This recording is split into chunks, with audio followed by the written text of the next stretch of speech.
동생들 안녕, 영규영이야. 한국사 10미닛 경제활동 총정리 두 번째 시간 시작해볼게. 자, 현장에 학생들이 경제사를 많이 힘들어하는 경우가 많더라고.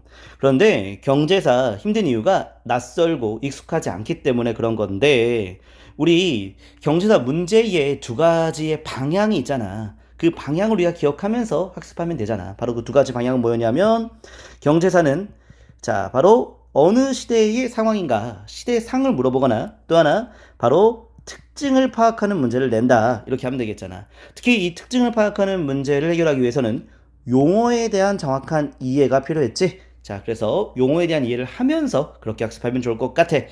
자, 그럼 본격적으로 시작해 보자고. 농업과 관련된 내용, 조선 전기의 상황부터 살펴보자. 자, 조선 전기 농법의 변화. 12법, 퇴비로 농사 짓는 방법이지. 자, 12법이 일반화되었다는 내용인데, 밑거름과 덧거름의 방식으로 농경의 상경화를 이룬 것이 조선 전기라는 것을 잊지 말도록 하자. 휴안농법이 극복되었다라 볼 수 있겠어. 휴경지, 소멸, 고려 때와 차이 구별할 수 있어야겠지. 윤작법도 조선 전기 때 일반화되었고 2년 3작. 그리고 중국의 강남 지방의 농법이 본격적으로 도입된 것이 또 조선 전기의 모습이야. 인분과 재를 활용하는 방식이 되겠지. 무명, 이게 엄청나게 중요해. 무명. 자, 무명은 고려 말 때에 목화에 있었지. 그것이 이제 본격적으로 무명으로 생산되면서 화폐 대용으로도 사용됐다라는 것이야. 그래서 이 무명을 다른 말로 뭐라고 하는지 알까? 바로 포화라고 하는 것도 잊지 말도록 하자고. 주요 수출품이 되는 거야. 이제 무명이 조선 전기 때 본격적으로 무명 생활을 끝낸다라고 보면 되겠어. 자, 이러한 아재 개그는 알아서 이해해 주길 바라고. 자, 이제 본격적으로 시험 문제 정말 많이 나오는 바로 농서가 되겠어. 조선 전기 농서 시험 제일 많이 나오는 건 농사직설이야. 세종대왕 때 왕명으로 만들었고, 바로 정초 등이 주도해서 농사직설, 농민들이 직접 경험한 걸 바탕으로 농서 썼다라고 확인하면 되겠어. 중국에 타서 재민요술, 농상집요, 사시찬요 이런 등등의 많은 책들을 참고했었던 건데, 자, 농사직설, 이건 한자로 편찬되었었다. 지방 권농간의 지침서로 활용되었다는 것도 잊지 말도록 하자. 세조 때 편찬되었던 사시찬요, 사계절에 대한 농법이라 볼 수 있겠지. 강이, 맹이 저술했고, 양화소록은 화가 꽃이지 꽃. 그래서 최초의 원예 농법서로서 강희안이 저술했어. 강희안과 강맹은 형제인데 좀 헷갈리면 강희안은 양화소록, 꽃 안으로 들어갔다, 꽃 속으로 들어갔다, 이렇게 기억하면 되겠지. 금양잡록, 금천 양천 지방인데, 금천 양천은 예전에는 경기도 시흥지방이라 볼 수 있어. 시흥지방에 대한 사찬 농서라 볼 수 있겠어. 자, 금양장록은 성종 때야. 세종대왕 때 농사직설과 시기 잘 구별을 해두도록 하자고. 시흥에 살고 있는데 시흥지방에서 어떻게 농사 지었는지 몰랐다면 아주 맹한 친구겠지. 강희맹의 시흥지방에 대한 농서 금양잡록 기억하자. 명종 때는 구황법을 제시했던 구황차류가 있다고 볼 수 있겠어. 16세기 명종 때 굉장히 경제적으로 어려움이 많았기 때문에 나타난 현상이라 볼 수 있겠지. 자, 이렇게 했고 이제는 조선 후기의 농서 살펴볼 텐데, 조선 후기가 출제 빈도가 정말 높아. 기출로 언급됐던 내용들이 정말 많아. 자, 이제 이양법 살펴보도록 하자고. 이양법은 고려 말 때에 남부지방에 처음 도입되었던 방식인데, 조선 전기 때에는 모내기법이 바로 이젠 이모작으로 확대되는 것이지. 조선 전기 때는 이모작이 등장했다는 걸 잊지 말도록 하고, 조선 후기 때 이양법이 전국화되고 있는 모습이야. 자, 특히 이양법을 전국화시키는 데 있어서 아주 중요한 필수 요소가 저수지가 필요했던 것이었지. 저수지가 조선 후기 때 1000개 이상으로 확대되었었고, 그런데 이 저수지, 이 제방 이런 것들을 일부가 독점하면 안 되기 때문에 제방과 관련된 관청 현종 때 제헌사가 만들어졌고, 관련된 규정은 제헌절목이라고 할 수 있겠다.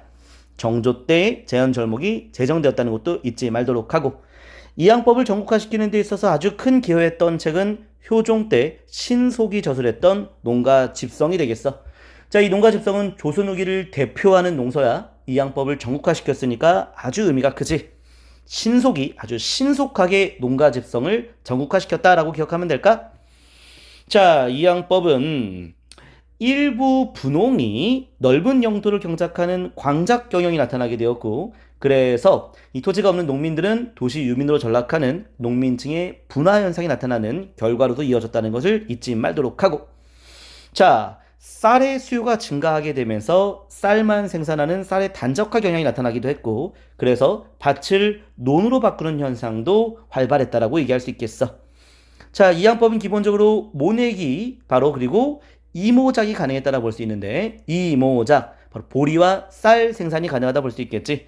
그 보리 같은 경우는 조선 후기 소작료가 면제되었기 때문에 자, 이 보리 생산도 많이 했다라 볼 수가 있겠고, 자, 그런데 이걸 잊지 말도록 하자고. 밭작물에 있어서 새로운 조선 후기의 농법 견종법이 등장하게 되었는데, 이 경종법은 자, 이 움푹 파인 곳을 고랑이라고 하는데, 이 고랑에다가 씨를 뿌려서 겨울철에도 자, 이 씨가 잘 자라날 수 있도록 그렇게 했던 농법이 되겠어.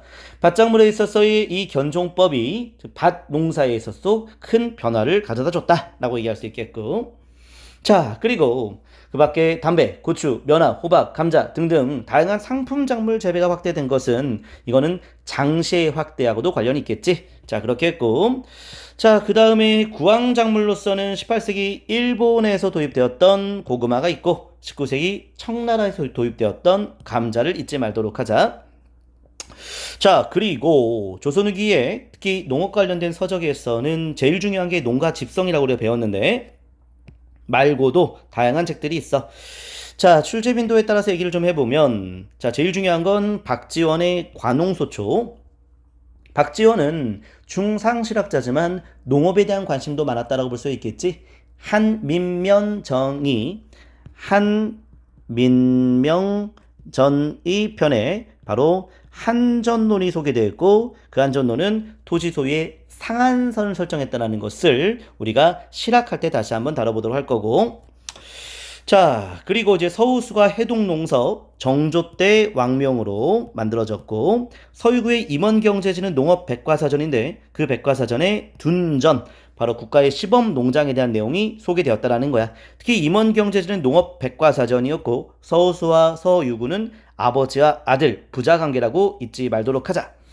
박세당은 특히 성리학의 상대화를 추구했던 인물인데 바로 박세당이 색경이라는 책도 썼다는 거 잊지 말도록 하고, 자, 그리고 홍만선은 살림경제라는 책을 썼다는 것도 연결하도록 하자. 왕조사로 물어보면 좀 많이 어려운데 기출을 낸 적이 있기 때문에 잠깐 언급을 하면 자, 먼저 박세당은 시옷 떠올리면 되겠지. 어느 왕일까? 숙종이야. 홍만선도 마찬가지로 시옷 떠올리면 되겠다. 그래서 숙종 되겠어. 박지원은 정조 때 활약했잖아. 그래서 정조 때 관홍소초. 서우수는 정조 때 왕명으로 만들어졌다는 것. 그리고 서유구는 정조 다음이 순조지. 그래서 순조 때 임원경제지 편찬이 시작되었다라고 보면 되겠어. 자, 이렇게 했고 이제는 조선시대 때의 바로 상업을 살펴보도록 할게. 자, 조선 전기 때 상업은 고려 때 쭉 이어지는 경향성이 있는데 바로 시전, 고려 때 시전이 조선 때에도 이어지는 거야. 위치가 달라졌지? 한양 운종가로 옮겨졌고 관수품을 조달하면서 점포세와 상세를 납부하는 대신 특정 상품은 독점 판매가 가능했다라는 것도 잊지 말도록 하고, 자, 장시가 있어.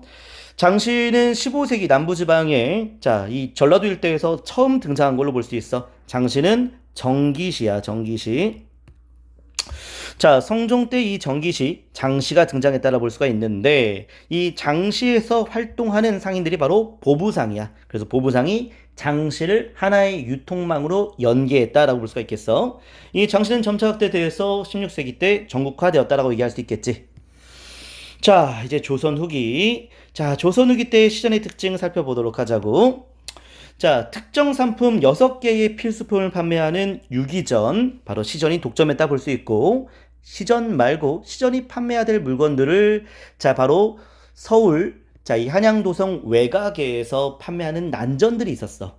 그 난전을 규제할 수 있는 권리가 시전에게 부여됐다라는 건데, 자, 정조 때에는 그 금난전권을 폐지하는 신의 통공 정책을 펼쳤다 볼 수 있겠어. 엄청나게 중요한 개념이지. 자, 금난 조건을 폐지했으니까 이제는 신해통공 이후에 난전이 활성화되었고 자유상업이 더욱더 발전하게 되었다라고 볼 수 있겠어. 시전의 권위는 더 높아져 낮아지게 되는 거지. 자, 그런데 유기전은 제외한 바로 금난 조건의 폐지라고 볼 수가 있겠어. 자, 갑오개혁 때는 완전히 유기전의 이런 금난 조건도 폐지가 되면서 자, 완전히 바로 이 시전의 권리가 박탈되었다라고 볼 수가 있겠다. 자, 그리고 이제 사상을 살펴보도록 하자. 사상. 자, 사상은 자유상인 말하는 거야. 자유상인의 등장. 조선 후기야. 조선 후기 때 자유상인 사상, 특히 청과 교역을 많이 했던 사상은 망상이라 볼 수 있고 만상, 특히 많이 만주족 청과 교역한다 볼 수 있겠어. 그러니까 의주지방이라 볼 수 있겠지. 여기 의주지방 만상의 활동.